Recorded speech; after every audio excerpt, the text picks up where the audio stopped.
entender que esse profeta, ele tinha um chamado sacerdotal, devido ao seu pai ser um sacerdote chamado Uzi. E a Bíblia vai dizer que Ezequiel, ele é transportado para dentro da Babilônia. Segundo a história, na primeira leva, quando Nabucodonosor, ele dá um ataque em Jerusalém, ele leva uma parte da realeza de Jerusalém para dentro de Babilônia. A Bíblia vai dizer que dentro desses cativos ali estava Daniel, Sadraque, Mesaque, Abidnego, ou Ananias, Misaías e Ezael. Mas a Bíblia vai dizer que o profeta Ezequiel, ele não vai para dentro da corte. A Bíblia vai dizer que ele fica junto ao rio Quebar, no meio dos cativos. E no meio dos cativos a Bíblia vai dizer que Deus chama o profeta Ezequiel. O interessante é que quando eu começava a analisar esses livros de Babilônia, os processos que os judeus passaram dentro da Babilônia, o Senhor me levava para o Salmo de número 137, onde diz que eles se assentaram junto aos rios da Babilônia, e eles ali sentados, eles choravam, e eles se entristeciam, eles pegaram as suas harpas, o instrumento de louvor que eles tocavam em Sião, eles penduraram nos salgueiros da Babilônia, e eles começaram a se derramar em lágrimas, e ali o povo, seus inimigos, os opressores, aqueles que tinham colocado eles dentro de um cativeiro, diziam para eles: louve ou cante o hino de Sião. E eles diziam: como é que nós vamos cantar o hino de Sião em terra estranha? Eu tenho uma notícia de Deus para a tua vida nessa noite. É dentro da terra estranha, é dentro do lugar da dificuldade que você tem que louvar o hino do Senhor. Então, a Bíblia vai dizer que eles estavam à margem do rio, e quem está à margem do rio está de lado, está de escanteio, está esquecido, parece que está largado. Quando eu começo a olhar para a Bíblia Sagrada, que Deus, ele pega as margens do rio Quebar. Ezequiel estava num momento de dificuldade. Ezequiel, ele estava no meio dos cativos. Cativo é aqueles que estão presos em alguma situação. Levanta a tua mão que eu quero profetizar. Eu não sei qual é a situação que você está preso. Talvez você está preso em uma situação financeira. Talvez você está preso em uma situação espiritual. Mas Deus está falando nessa noite: pega a tua harpa e louve a Deus na tua dificuldade, meu irmão. Quem pode adorar? Quem pode adorar o nome do Senhor?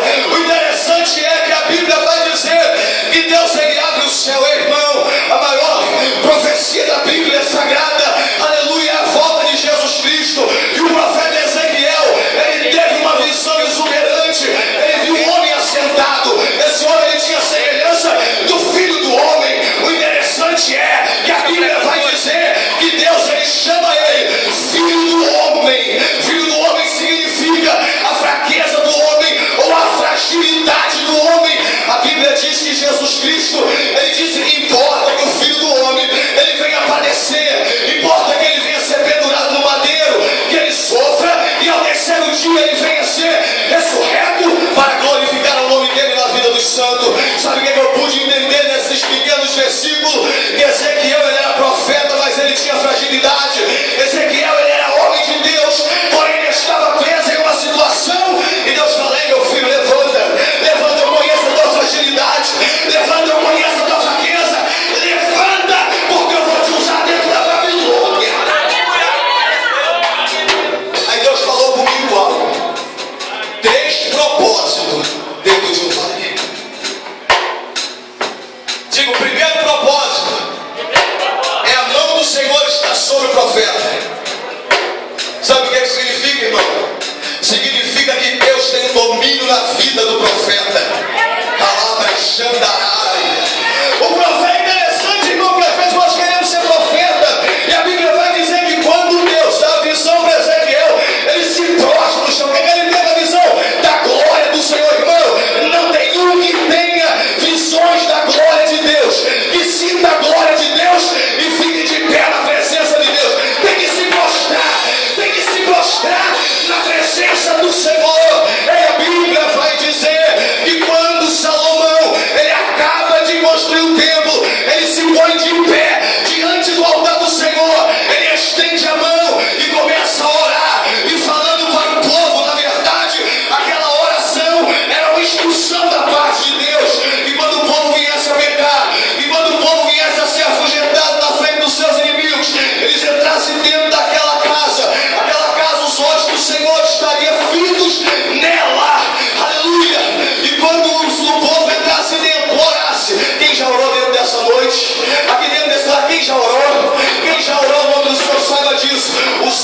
Senhor está vivo aqui nesse lugar. É como se aqui estivesse chamando, atestando o nome do Senhor. A Bíblia diz que quando Salomão ele acaba de orar, a Bíblia diz que o céu abre e começa a descer a glória.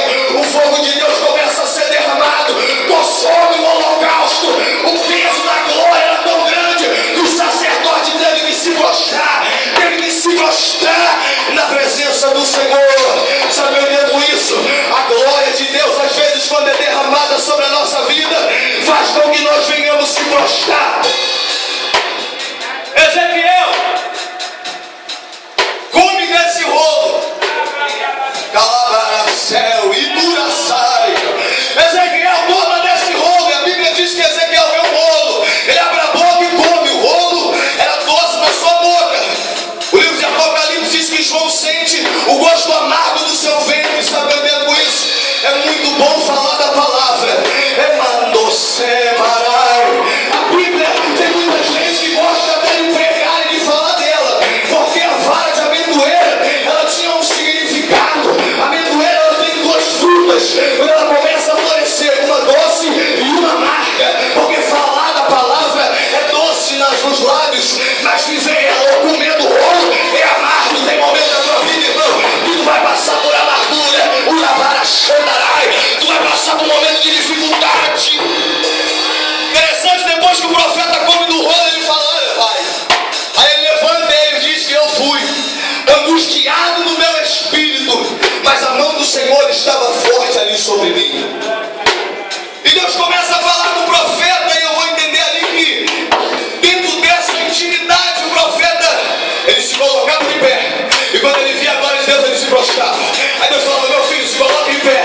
Ele se colocava de pé, e a glória de Deus colocava ele prostrado. Sabe o que eu entendo com isso? Sempre quando Deus manifestar a glória da tua vida, ele vai te colocar prostrado diante da presença dele. Agora a Bíblia diz que o Senhor falando com o profeta: aí, Ezequiel, vai, profetiza. E Deus manda que ele venha assim no vale. E Deus falou algo muito forte comigo. 3 propósitos dentro de um vale. O primeiro propósito era que a mão do Senhor estava sobre Ezequiel. E quando a mão do Senhor está sobre a vida de um profeta, significa que Deus está guardando ele. Significa que Deus está escondendo ele embaixo da sua sombra, porque é esconderijo de refrigério. Independente da mão que o profeta esteja passando, se a mão do Senhor estiver sobre ele, ele pode até pensar em parar, mas a mão dele está acima dele. Eu entendo que quando a mão de Deus estava acima dele, Deus deu uma visão. O profeta descreve: ele pegou-me pelos cabelos e me levou em outro lugar. Sabe o que eu entendo isso? Deus, quando ele quer, ele domina o profeta. Ele bota de um lugar, ele tira de um lugar, ele leva para um lado, ele leva para o outro. Quem segura no cabelo é quem domina. Quem pega pelos cabelos é quem domina. Já viu, irmão, quando aquelas irmãs brigavam antigamente, barraco quebrado, normalmente já puxaram no cabelo, porque domina. Puxa e desce para baixo. Desce, coloca no baixo, porque tem domínio. Deus estava falando: Ezequiel, eu estou te dominando. É, não é assim, irmão? Tem barulho aqui que antigamente era do barraco, né? Tem. Quando brigamos com o quebrado, já é logo no cabelo, porque o cabelo é fraco. Domínio. Deus estava com o profeta: a minha mão está sobre a tua vida, eu estou te pegando pelos cabelos, eu te levo para um lado, eu te boto para o outro, eu te boto de pé, eu te faço prostrar. E você não vai sair da minha mão, irmão do céu. E você não vai sair da minha mão, porque eu tenho domínio sobre a tua vida, eu tenho domínio sobre a tua casa, eu tenho domínio sobre a tua parcela, eu tenho domínio. Depois de adorar o nome do Senhor, e pode levantar a mão, porque eu vejo Deus pegando o profeta nesse lugar e falando: eu te domino, eu te controlo, eu te sustento, eu te seguro, eu te levanto, eu te amarro, eu te encho, eu te esvazio, eu boto você na minha casa. O primeiro propósito desse vale que Ezequiel entrou é que a mão do Senhor estava sobre a vida dele. Irmão, pode até querer te ver caído, mas se a mão do Senhor estiver sobre a tua vida, não vai. Satanás, ele pode até ter um projeto de te derrubar, de acabar com a tua casa e a tua família, mas se a mão do Senhor estiver sobre a tua vida,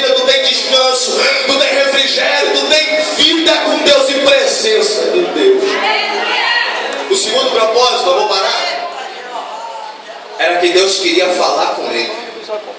Sabe por quê, irmão? Tem momentos que Deus te leva para dentro do vale para te mostrar coisas ocultas.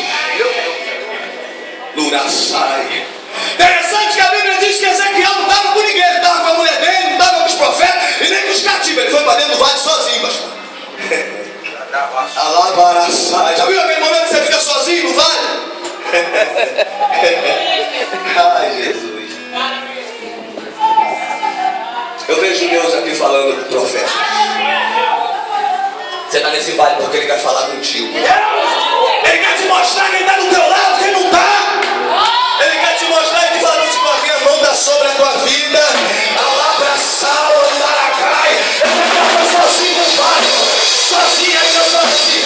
E ali eu fui, a mão do Senhor estava sobre mim ali. Aí Deus falou, olha, Senhor, vai, porque eu quero falar contigo. Ei, se prepara, porque Deus vai te levar para o vale para te dar intimidade.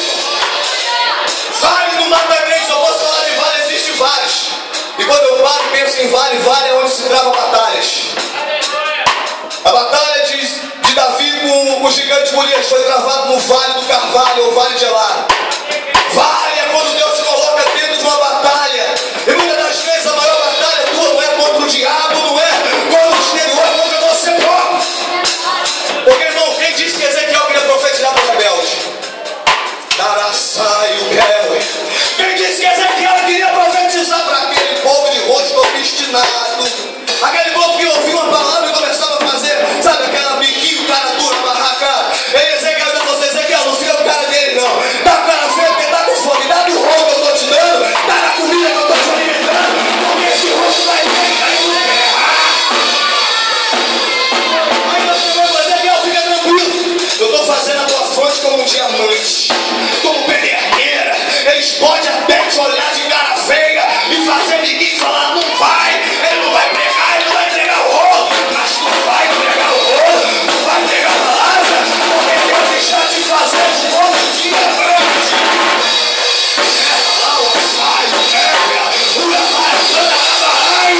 É dentro do vale que se forja diamante.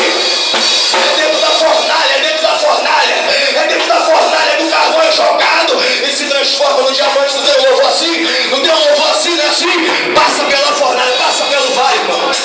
Passa pelo vale. Que você vai saber, entender o porquê que Deus te leva para o vale. Primeiro, porque a mão do Senhor está sobre a tua vida. A mão do Senhor está acima de você. Ele vê tudo. Segundo, Deus, Ele leva para o vale para poder falar coisas que os homens não precisam saber. É só você e Deus. É só você e Deus. O negócio é você e Deus. O terceiro, eu vou parar aqui. A Bíblia diz que quando ele chegou dentro do vale, digo, o vale tem chegada. Digo, o vale tem fim. Mas dentro desse vale, a glória de Deus está lá. Tem gente que não quer entrar no vale. Tem gente que não gosta de entrar no vale, mas é dentro do vale. Ezequiel viu a mão sobre ele, os lábios do Senhor falando com ele. E quando ele chegou dentro do vale, irmão, é o lugar onde você está andando e só tem monte. Só tem monte, é tudo alto, você está lá no meio. Batalha travada, aí Ezequiel viu a glória do Senhor. É dentro do vale que a glória do Senhor se manifesta. É dentro do vale que Deus ele cumpre propósito na vida de um homem. É dentro do vale que Deus prova o coração do homem para ver onde é que está. Então se você está nesse vale, então, levanta a tua mão e exalte o nome do Senhor. Ei, interessante é que Ezequiel foi profeta dos vales. E como eu disse, se eu posso falar de vale, existe o vale de Edom, vale do vermelho. Levanta a tua mão que eu vou profetizar sobre a tua vida. Talvez você está aqui do lado vermelho, teu contra-cheque está zerado, está batendo no SPC, está cobrando, os escrevedores está lá. Tem que profetizar sobre o vale. Tem que profetizar sobre o vale. Vale da sombra e da morte.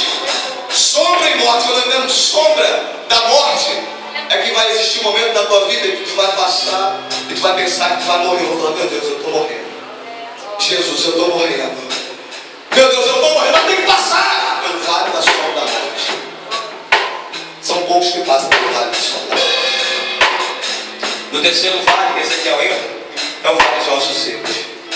Deus ele pega o profeta de novo em espírito, coloca no meio ossos secos.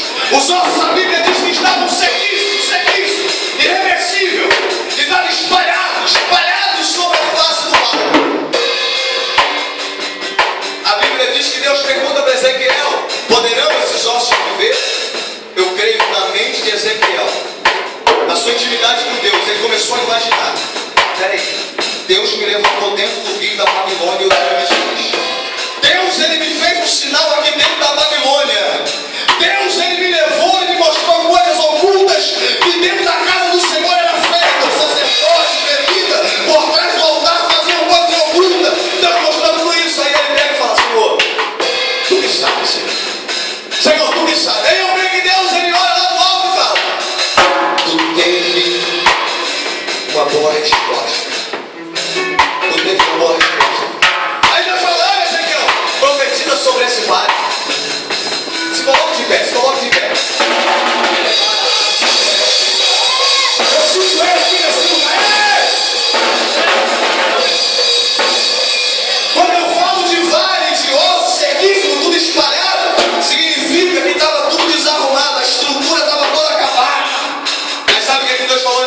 Olha, profeta, profetiza sobre os ossos secos. Meu profeta toma autoridade e fala: ossos secos, ouve a palavra do Senhor. Meu irmão, levanta a tua mão e começa a profetizar nessa noite.